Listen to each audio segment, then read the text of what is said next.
Ma belle-mère et mon père partent en lune de miel avec leur fille, me laissant seul, alors je m'assure qu'ils ne reviennent pas dans ma maison. J'ai 22 ans et je suis la propriétaire légale de la maison où j'ai grandi. Après que ma mère me l'a léguée, j'en ai hérité lorsqu'elle est décédée l'année dernière à l'âge de 47 ans à cause d'un AVC. C'était soudain, mais j'ai maintenant trouvé la paix avec ça. Mes parents ont divorcé quand j'avais 7 ans et avaient la garde partagée de moi. Donc, je passais la moitié du mois avec mon père et l'autre moitié avec ma mère.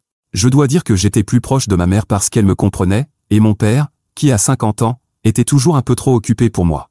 J'avais l'impression de ne jamais avoir toute son attention parce que le travail et les femmes étaient plus importants pour lui. Je ne pense pas qu'il me traitait comme une priorité en soi, mais ça me convenait tant que j'avais ma mère. Il y a quelques années, juste après avoir eu 18 ans et commencé l'université, mon père a décidé de déménager à Houston pour le travail. Nous avons donc commencé à nous voir moins souvent et seulement pendant les vacances. Il y a 2 ans, il a amené sa petite amie de l'époque, Julia, qui a 38 ans, pour célébrer Noël avec nous. Elle a également amené ses 2 filles, âgées de 18 et 16 ans, issues de sa relation précédente avec son petit ami du lycée. Ils ne s'étaient jamais mariés mais s'étaient séparés environ 7 ans avant qu'elle ne commence à sortir avec mon père. C'était une surprise pour nous parce que mon père n'avait jamais amené de petite amie au dîner de famille. Mais nous avons réservé à Julia et ses filles le meilleur accueil possible et avons fait de notre mieux pour les mettre à l'aise avec nous. C'était une soirée très agréable, et je dirais qu'à l'époque, nous nous entendions tous très bien. Même après cela, chaque fois que je parlais à mon père au téléphone, Julia me saluait également, et elle était très gentille avec moi. Ses filles étaient un peu timides et introverties, donc elles restaient principalement dans leur coin, mais dans l'ensemble, nous avions une bonne relation. Après le décès de ma mère, j'ai découvert qu'elle m'avait légué la maison. Heureusement, pour une raison quelconque, ma mère a divisé tous ses biens dans son testament autour de mon 18e anniversaire parce qu'elle aimait toujours planifier à l'avance, même dans des situations morbides comme celle-ci. Quoi qu'il en soit, comme je venais d'obtenir mon diplôme, j'ai décidé d'emménager et de trouver un emploi qui ne m'obligerait pas à déménager bientôt. Je voulais passer les prochaines années dans la maison de mon enfance simplement parce que c'était mon lieu de confort. Mon père n'était pas très content de la décision de ma mère et s'est assuré que je le sache après avoir appris le contenu du testament. Lui et Julia avaient été très gentils et compréhensifs au moment des funérailles, mais mon père était un peu sombre quand il a réalisé qu'il ne récupérerait pas la maison. Cette maison était celle que mes parents avaient achetée ensemble lorsqu'ils se sont mariés pour la première fois, mais ma mère l'a prise en charge pendant le divorce. C'était un accord équitable parce qu'il s'est tiré d'affaire sans avoir à payer de pension alimentaire, même si ma mère avait renoncé à sa carrière pour rester à la maison et m'élever afin que mon père puisse se concentrer sur son travail. Donc je pense que garder la maison dans le règlement et laisser mon père partir sans pension alimentaire était complètement juste. Elle s'est rétablie par la suite avec l'aide de ses parents et s'est même assurée que je ne me sente jamais négligée ou insignifiante. Elle a bien fait les 2 tâches, et ça ne me dérangeait pas que mon père soit contrarié de ne pas récupérer la maison. Il n'en parlait pas beaucoup, mais je pouvais dire par son comportement qu'il n'était pas content. À l'époque, je m'en fichais parce que j'étais encore en deuil de ma mère, et que mon père soit contrarié par son testament était le cadet de mes soucis. Elle lui a laissé tous ses bijoux de mariage et tous les cadeaux qu'il lui avait offerts, donc cela aurait dû lui suffire. Il est retourné à Houston avec Julia quelques semaines après les funérailles, et depuis, je vis ici seul. Cependant, il y a environ 6 mois, mon père m'a dit qu'il était maintenant fiancé à Julia et qu'il voulait se marier là où il habitait. Donc il allait revenir ici pendant les semaines précédant le mariage parce qu'il ne voyait pas de sens à rester à l'hôtel quand il y avait une maison avec assez de chambres libres. Ses filles étaient également scolarisées à domicile, donc elles n'auraient pas de problème avec les écoles. J'étais d'accord avec lui, donc j'ai accepté de les laisser tous emménager dans ma maison et rester avec moi avant le mariage. Pour plusieurs raisons, j'étais fatigué de vivre seul, et je m'entendais bien avec Julia, donc je ne voyais rien de mal à les laisser vivre avec moi. De plus, mon père m'a également promis de partager toutes les factures avec moi pendant qu'il vivait ici, ce qui signifiait que je n'avais pas à me soucier de trop dépenser non plus. Et donc, ils ont emménagé avec moi il y a environ 1 mois et sont ici depuis. C'était agréable de les avoir ici, et je me sentais beaucoup moins seul qu'avant. Je pensais pouvoir m'y habituer. Je redoutais même le jour où ils partiraient tous et retourneraient à leur vie normale parce que cela signifierait que je devrais aussi revenir à ma vie normale et solitaire. Mais il y a 2 semaines, 3 jours avant le mariage, mon père m'a assise et m'a demandé si je serais prête à les laisser tous vivre ici de façon permanente. Je ne m'y attendais pas du tout, mais il m'a expliqué qu'il était revenu ici pour me mettre un peu plus à l'aise avec l'idée de faire partie d'une famille et de vivre avec eux, car il n'aimait pas l'idée que je vive seul dans cette maison. Il avait prévu de me familiariser progressivement à cela, et maintenant qu'il pensait que je m'entendais bien, il voulait savoir si je serais prête à rendre cette situation permanente. Je voulais dire oui tout de suite, mais son comportement lorsqu'il avait découvert qu'il ne récupérerait pas la maison m'a un peu troublé. Autant j'aurais aimé rendre cela permanent, je ne pensais pas que c'était une bonne idée de le faire si vite, et je ne voulais pas faire l'erreur d'agir sur mes émotions. Je savais que c'était la seule solution logique à mes sentiments accablants de solitude, mais cela ne signifiait pas que je devais les laisser tous emménager avec moi. Et cela ne faisait qu'un mois qu'ils vivaient ici, donc autant je voulais dire oui, autant j'ai fini par lui dire que j'avais besoin de temps pour réfléchir. C'était un pressentiment, mais je savais juste pour une raison quelconque qu'il serait préférable pour moi de donner du temps et de ne pas prendre une décision précipitée. J'ai mis de côté mes sentiments personnels et lui ai dit que je lui ferais part de ma décision après le mariage. Il semblait contrarié, mais n'a pas insisté. Il y a 10 jours, ils se sont enfin mariés, et nous avons passé un excellent moment lors du mariage. Ils étaient censés rester ici encore quelques jours après le mariage puis repartir chez eux. Alors, je me préparais à leur annoncer ma décision, qui était la suivante. Mais avant même que je puisse le faire, ils sont tous partis en lune de miel sans même me prévenir. 2 jours après leur mariage, je me suis réveillé complètement seul, tout le monde était parti. Beaucoup de leurs affaires étaient encore chez moi, alors j'ai décidé de passer quelques coups de fil. Mais personne n'a répondu pendant un bon moment, et j'ai commencé à m'inquiéter. J'avais prévu de leur annoncer ma décision ce jour-là, mais je n'ai pas pu les joindre pendant des heures. Finalement, vers midi, Julia a répondu et m'a informé de manière désinvolte qu'ils étaient tous partis en lune de miel et qu'ils ne reviendraient pas avant une semaine. J'étais stupéfaite, car évidemment, je m'attendais à ce qu'ils me préviennent de leur plan avant de partir, même si je n'étais pas incluse.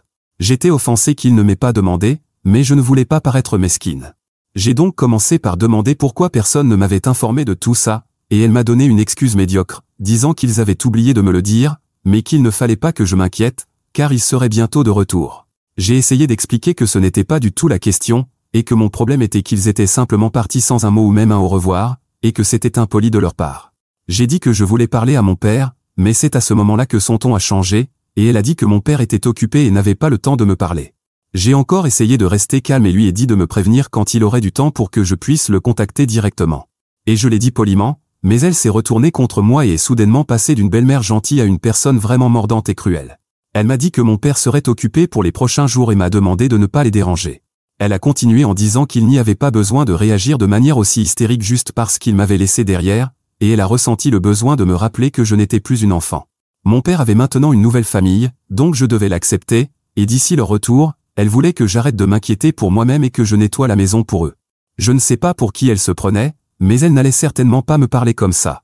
Elle a raccroché juste après avoir dit ça, et ma colère était littéralement à son comble. J'ai décidé de ne pas appeler mon père après ça et j'ai remercié l'univers de ne pas m'avoir laissé accepter sa suggestion avant de voir ce côté de sa nouvelle femme. Il n'y avait aucune chance qu'ils vivent avec moi.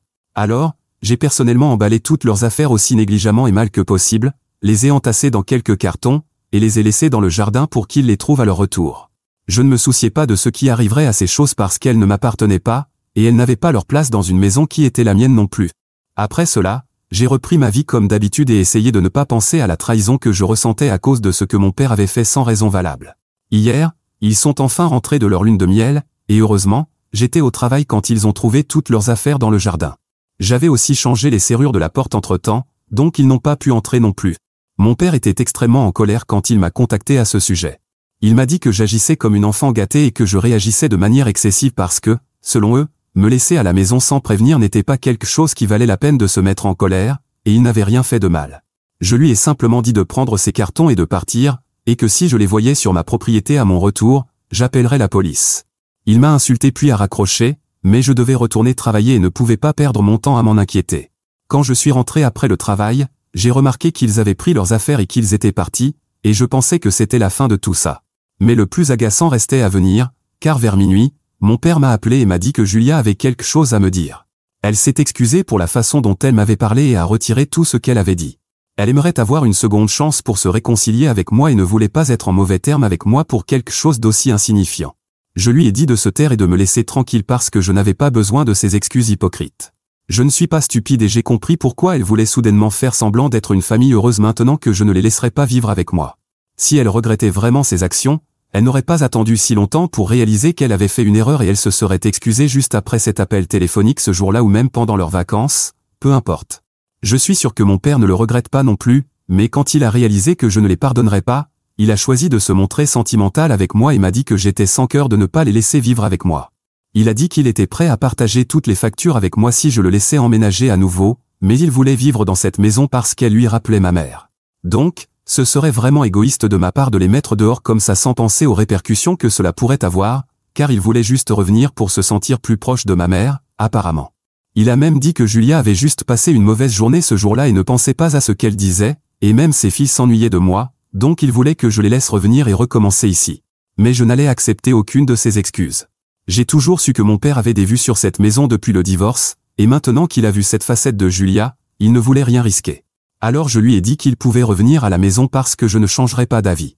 Puis, soudainement, mon père s'est mis à pleurer de manière incontrôlable au téléphone, m'accusant d'être la fille la plus égoïste au monde, parce que je ne pouvais même pas le laisser vivre dans la maison où il avait passé les jours les plus heureux de sa vie, juste à cause d'un simple désaccord avec Julia. Et parce qu'il ne m'avait pas emmené avec eux en lune de miel, alors que ce n'était même pas la principale raison. Il a dit que j'étais mesquine et cruelle et que ma mère détesterait cette laide facette de moi. Suis-je la mauvaise dans l'histoire parce que je ne laisse pas mon père et sa nouvelle famille emménager chez moi après que sa nouvelle femme m'a maltraité et qu'ils ne m'ont pas invité à leur lune de miel? Mise à jour 1.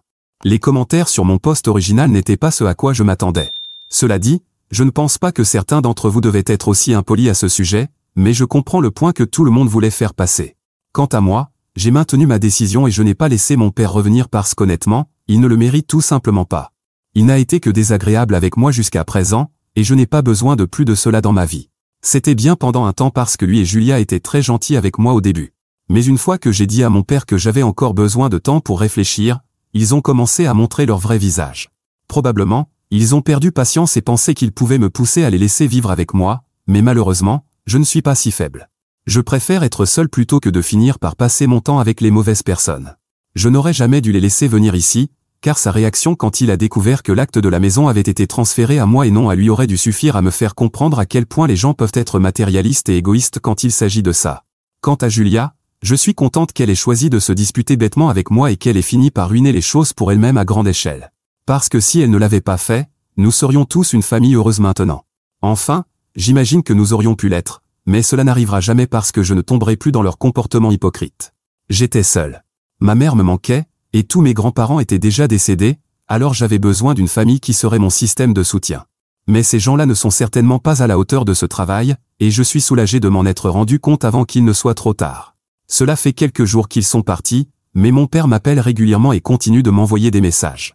Comme je ne réponds pas à ses appels, il pense que je devrais au moins leur donner une dernière chance de réparer les choses. Mais ils ne la méritent pas. Ils ont gâché leur seule chance, et si je leur en donne une autre, je suis sûr qu'ils la gaspilleront aussi. Et cela m'affectera plus que quiconque, donc ça n'a pas de sens de prendre ce risque. Je me sens mal de traiter mon père ainsi, mais il n'y a pas grand-chose que je puisse faire dans une telle situation. On récolte ce que l'on sème, et dans son cas, il n'a jamais fait beaucoup d'efforts avec moi, alors il n'a pas le droit de se plaindre lorsqu'il réalise que je ne vais pas prendre des décisions de vie basées sur lui et ses sentiments. Mais lui ne l'a jamais fait pour moi. Mise à jour 2. Apparemment, mon père insiste non seulement, mais il est aussi assez désespéré pour emménager. Devinez pourquoi? Parce qu'il n'a pas pris de pause dans son travail, comme il l'a prétendu. Il a été licencié quelques mois avant son mariage et vivait de ses économies jusqu'à présent, qui étaient assez substantielles. Mais maintenant, après un mariage extravagant et une lune de miel luxueuse, il a finalement dit à Julia qu'il ne pouvait pas se permettre de revenir et de tenter leur chance à Houston, car il ne pouvait pas payer le loyer là-bas. Et Julia a quitté son travail pour devenir femme au foyer après avoir rencontré mon père, donc elle ne pouvait pas l'aider.